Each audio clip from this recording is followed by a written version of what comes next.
Hello and welcome to the Monocle Weekly. I'm Fernando Augusto Pacheco, and today I speak with the co-founder of luxury travel company based in London and New York, Black Tomato. It was a pleasure talking with Tom Marchant about travel trends for 2026 and what destinations are on the rise.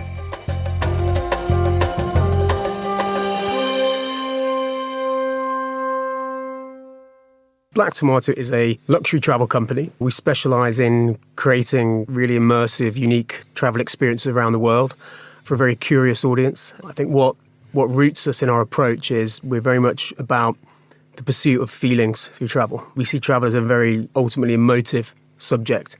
And so when we started the company, it was based around an insight of people might not know where they want to go, but quite often you know how you want to feel. And that's still very much the way we think about the world. Where can I go that's going to give me the feelings I'm seeking?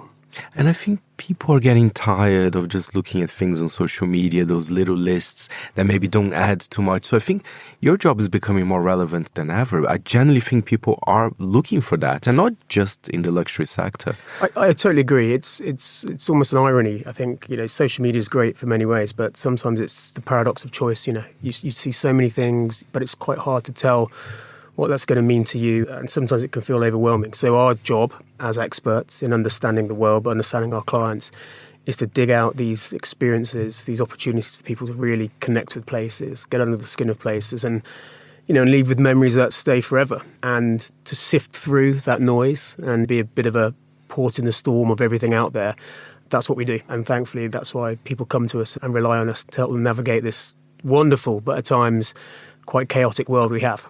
Yeah, very chaotic. And first of all, I just want to ask, so you are based both in London and New York, Black Tomato is a company. So your clients are mainly British and American? Yes, British and American. Mm-hmm. So as my accent will reveal, I'm British by origin, but over the course of the business's history, we've grown a lot in both territories, and we have teams of people working for us on both sides of the Atlantic. And a lot of, many, many thousands of people travelling with us each year to all corners of the globe, a lot coming out of the United States and the UK and other territories as well.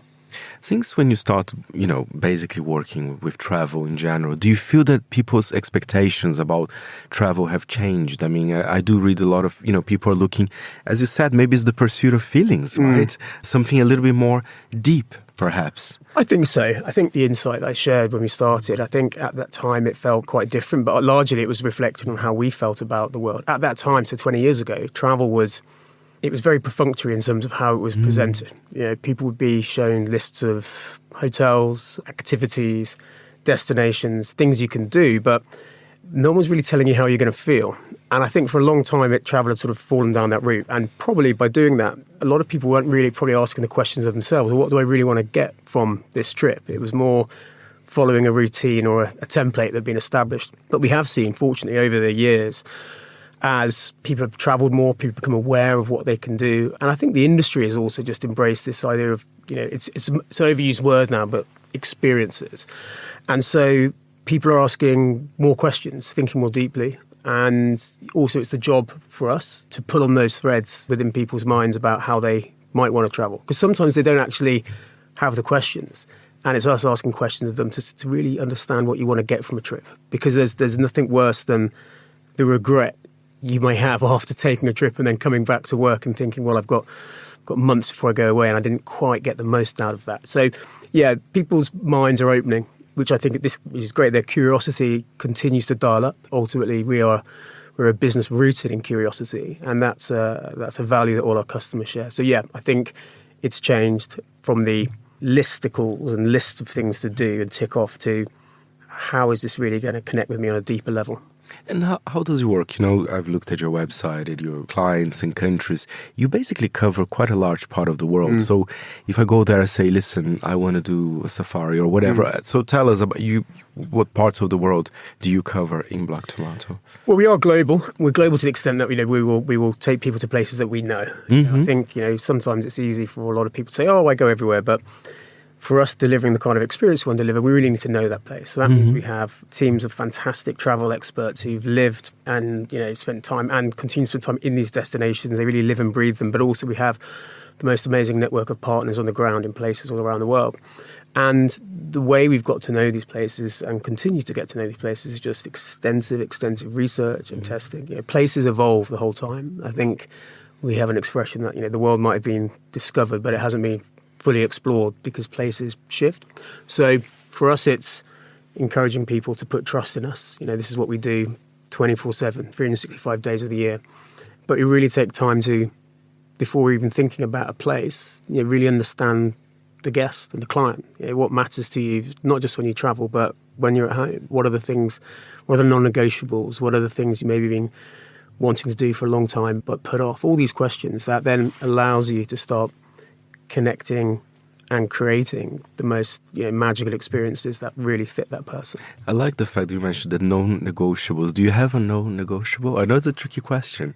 Yeah. I can tell you mine to start. I am not a morning person, so everything that says you have to wake up 5 a.m. to do this and that. I know that I'm cutting a lot of things out of my life, but that's a non-negotiable for me. I love the fact you have that, because I think too often, particularly when it's holiday vacation time, you don't want to be compromising on this special time. And so, well, for me, my non-negotiables sort of evolve. I have young children now, so one of them will be around sort of length of times and transfers or journeys, because one person's journey across a tundra for 6 hours can be amazing, but if you've got 2 young screaming kids, you're going to want to be out of there. So it's very much so. A lot of it's reflected through my children. I think for me, my non-negotiable when I'm researching is I have to find ways to connect with local people and the culture. I love hotels. We work with many hotels around the world, great partners, but I can never take a trip where I just stay within the walls of the hotel or that resort. If I go somewhere and I feel I haven't felt a connection with the place, I kind of have that itchy feeling of I feel a bit sort of unsettled. So it's coming back where I felt I've built a connection with the place. That's a fantastic one. I agree. That's my other non-negotiable. Let's talk about destinations here, because honestly, in the world we live in, they go up and down for purely political reasons or for whatever incidents. Are you seeing more interest in particular countries or regions in 2026, especially from your company? Yeah, I think you sum it up very well. The world is in a state of flux. Places, for multitudes of reasons, become popular then fade away. Some are like big external factors. It might be geopolitical. I mean, if we're looking at this year, places that are, I'm always loath to say emerging, because I'm sure lots of your listeners will know these places, but I think places that we have a keen eye on. We do a lot into Central America, Panama particularly. It just has the most incredible properties and experiences there, that combination of kind of both the Latin and Caribbean coasts in one place. We've been working in that area for a long time, but the quality of experience has really, really increased and improved, and it's been fantastic. Last year, and I still hope this year will continue to be a growing popular place, is Greenland, which I know is very topical given what's being discussed out there. But Iceland, its near neighbour, has been a cornerstone of our company since we started. I must have been there myself 20, 25 times. I almost feel Icelandic. And Greenland, is this incredibly wild, raw and elemental place, but it almost has like this sort of final frontier feel to it. And we've been working over there, developing experience with our partners for a long time. And last year we've been, for a number of years, been taking people, but we've really seen that growing interest. Now, people are still keen to go. I'm not sure whether people are putting plans on hold. I very much hope they're not. I can't recommend that highly enough. Another area that I'm a huge fan of is the southern end of Chile. I say Chile because that's Chile for the Brits, Chile for the American audience. I'm a huge fan of South America. Growing up, I always wanted to explore Chile. I was just fascinated by the contrast between the Atacama in the north and then the wine regions in the centre, and then getting down into southern Patagonia. And down in the south, in the southern Patagonia National Park, there is the most incredible area, which has an Explorer Hotel. It just opened a couple of years ago. It was Doug Tompkins, the founder of North Face and Esprit. It was his lodge where he had been building out a conservation area to protect the indigenous flora and fauna and environment. And I've been down there, and it's like no other place in the world. And slowly people are beginning to visit it, but it's like being dropped onto another planet. And Patagonia itself is great, but if you go up into Argentina, it might be, there's a few more people around. This place in the middle of nowhere. And if you seek isolation or freedom or just a proper sense of disconnection around a landscape that will blow your mind daily, that's a great place to look at. You mentioned isolation. I was looking at your website. Of course, it's divided if you want something for family, honeymoon, but there's the solo holidays as well.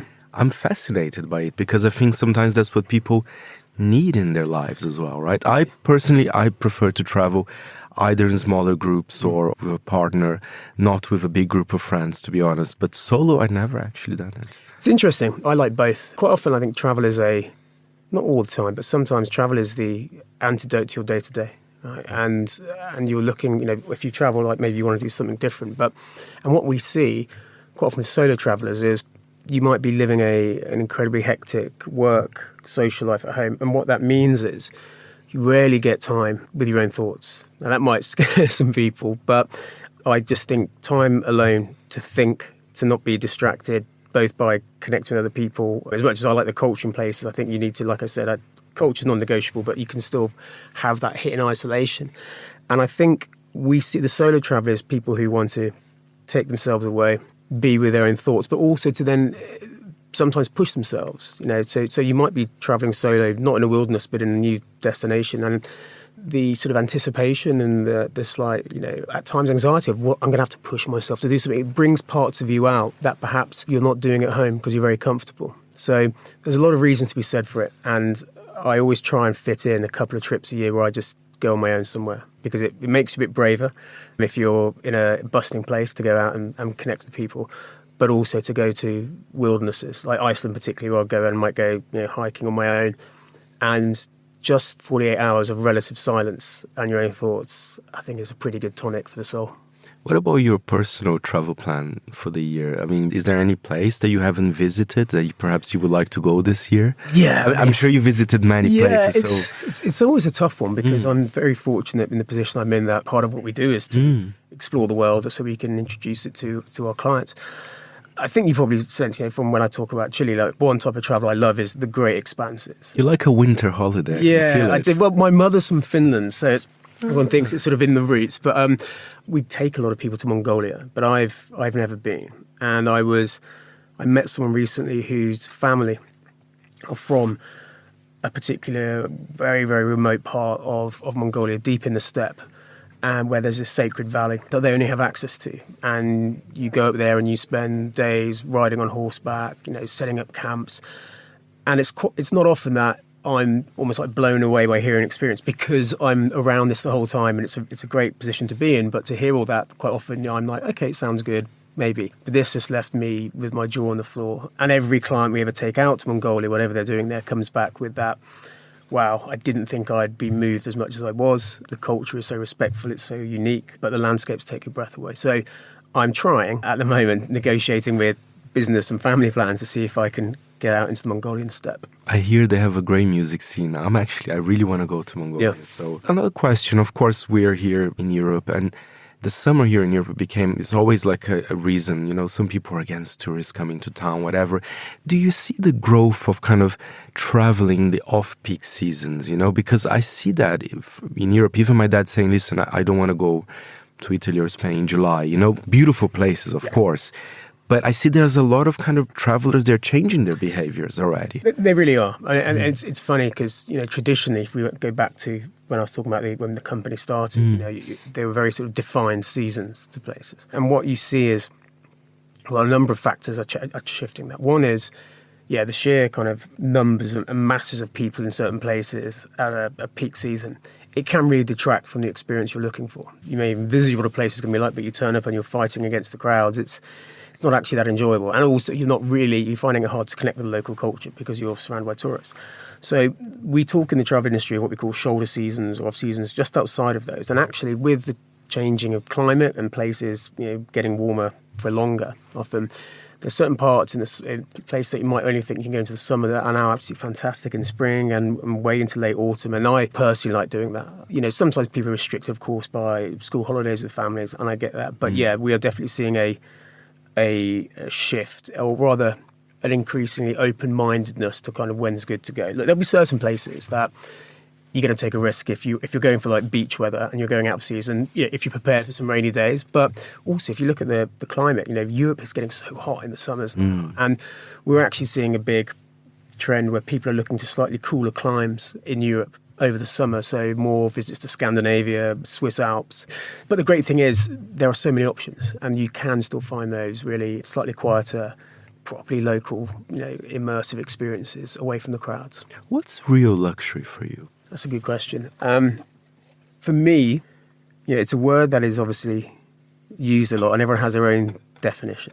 For me, the word that always comes to mind when I think of luxury is thoughtfulness. And I think that matters more than ever, because these days we're in such an environment of immediacy. Sort of everything's available, often like at the touch of a button, and everything can be done for you. And what matters to me is when something has been created for me, where I think that I have really been thought about, whether it be, a suit that's been tailored, or whether it's a trip that's been crafted just for me and me alone. Now, that doesn't always have to mean therefore it's expensive, but it is becoming increasingly scarce that someone is thinking there is human thought behind this just being delivered for me. And thoughtfulness leads to a deeper connection with something because it's reflected in you. So that's what matters to me at the moment. Thoughtfulness leads to better time spent. I think the word personalisation is used in everything, right? And you can question, well, how personalised is that? But if I think there's someone somewhere else doing something just for me, that's luxury. And finally, Tom, I just how do you see Black Tomato in 2026? Are you optimistic about the world of travel? Clearly, people are traveling more. I mean, we are past the COVID years, yes. I feel, right?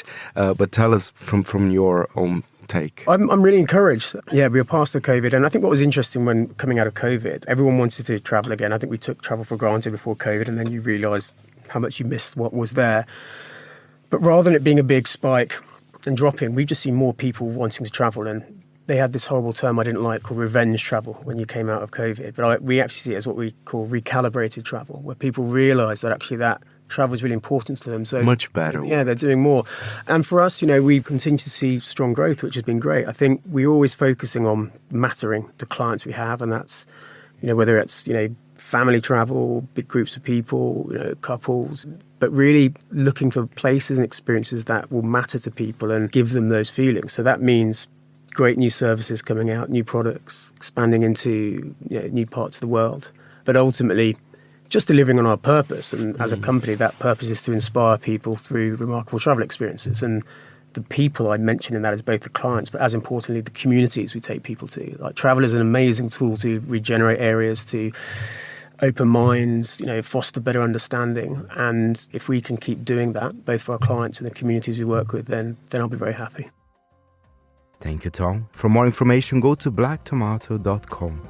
You can also read an interview with Tom on Monocle's travel annual, The Escapist. I'm Fernando Augusto Pacheco, and this show was edited by Jack Dewars. Thank you for listening.